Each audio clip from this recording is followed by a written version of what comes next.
முக்கிய செய்தி. சென்னை கிண்டி அரசு மருத்துவமனையில் மருத்துவர் பாலாஜி கத்தியால் குத்தப்பட்ட சம்பவம் தொடர்பாக அனைத்து மருத்துவமனைகளுக்கும் சுற்றறிக்கையானது அனுப்பப்பட்டிருக்கிறது. அதில் 29ஆம் தேதிக்குள் இந்த உத்தரவுகளை நடைமுறைப்படுத்த வேண்டும் என தெரிவிக்கப்பட்டிருக்கிறது. கூடுதல் விவரங்களை இணைப்பில் காத்திருக்கும் செய்தியாளர் முனாஃப் வழங்க கேட்கலாம். முனாஃப், வணக்கம். இந்த உத்தரவு தொடர்பான முழு விவரங்களை பதிவு பண்ணலாம். சென்னை கிண்டி கலைஞர் நூற்றாண்டு மருத்துவமனையில் மருத்துவர் பாலாஜி தாக்கப்பட்ட சம்பவம் விவகாரம் தொடர்பாக அரசு மருத்துவமனைகள், குறிப்பாக தமிழகத்தில் இருக்கக்கூடிய அரசு மருத்துவமனைகளின் பாதுகாப்புகளை உறுதிப்படுத்த கொடுக்கப்பட்ட அறிவுரைகளை வருகின்ற 29ஆம் தேதிக்குள் முடிக்க மருத்துவத்துறை சுற்றறிக்கையானது அனுப்பப்பட்டிருக்கிறது. அதில் குறிப்பாக சிசிடிவி கேமரா அமைத்தல், பார்வையாளர்களின் கூட்டத்தை கட்டுப்படுத்த டேக் முறை பாதுகாப்பு நடவடிக்கைகளை ஏற்படுத்துதல், புறக்காவல் நிலையங்களை அமைத்தல், புறநோயாளிகள் பிரிவில் பேரிகார்டு அமைத்தல், அதே போல விலகுகள் அமைத்தல் உள்ளிட்ட நடவடிக்கைகளை எடுக்க உத்தரவானது பிறப்பிக்கப்பட்டிருக்கிறது. அதே போல மருத்துவக் கல்லூரி மருத்துவமனைகள், மாவட்ட மருத்துவமனைகள், ஆரம்ப சுகாதார நிலையங்கள் இவற்றை இந்த அறிவுரைகளை பின்பற்ற வேண்டும் என மருத்துவத்துறை சார்பில் உத்தரவானது கொடுக்கப்பட்டிருக்கிறது.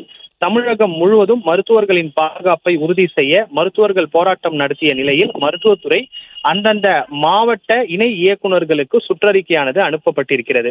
இது மட்டுமல்லாமல் இந்த நடவடிக்கைகளுக்கு நிதி ஒதுக்கவும் தமிழக அரசு சார்பில் முடிவு செய்யப்பட்டுள்ளதாக தெரிவிக்கப்பட்டிருக்கிறது. மருத்துவர் பாலாஜி தாக்கப்பட்ட சம்பவம் விவகாரம் தொடர்பாக அனைத்து மருத்துவமனைகளிலும் பாதுகாப்பை உறுதிப்படுத்த வருகின்ற 29ஆம் தேதிக்குள் அனைத்து ஏற்பாடுகளும் தயார் செய்யவும் மருத்துவத்துறை சார்பில் சுற்றறிக்கை விடப்பட்டிருக்கிறது. சிசிடிவி கேமரா அமைத்தல், பார்வையாளர்களின் கூட்டத்தை கட்டுப்படுத்த டேக் முறை பாதுகாப்பு நடவடிக்கைகளை ஏற்படுத்தல், அதே போல மருத்துவமனைக்கு உள்ளே புறக்காவல் நிலையங்களை அமைத்தல், புறநோயாளிகள் பிரிவில் பேரிகார்டு அமைத்தல், விளக்குகள் அமைத்தல் உள்ளிட்டவை எல்லாம் சுற்றறிக்கையில் கூறப்பட்டிருக்கிறது.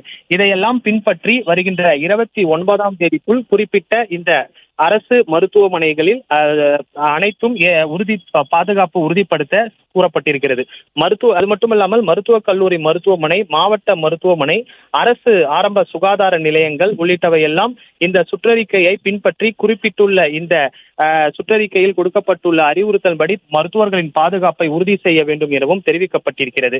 அதே போல மருத்துவமனைகளின் இந்த மருத்துவர் பாலாஜி தாக்கப்பட்ட சம்பவத்தை தொடர்ந்து மருத்துவர்களின் பாதுகாப்பை உறுதிப்படுத்தவும் வருகின்ற 29ஆம் தேதிக்குள் சுற்றறிக்கையில் கொடுக்கப்பட்டுள்ள இந்த நடைமுறை அனைத்தும் நடைமுறைக்குள் கொண்டு வர வேண்டும் எனவும் உத்தரவிடப்பட்டிருக்கிறது.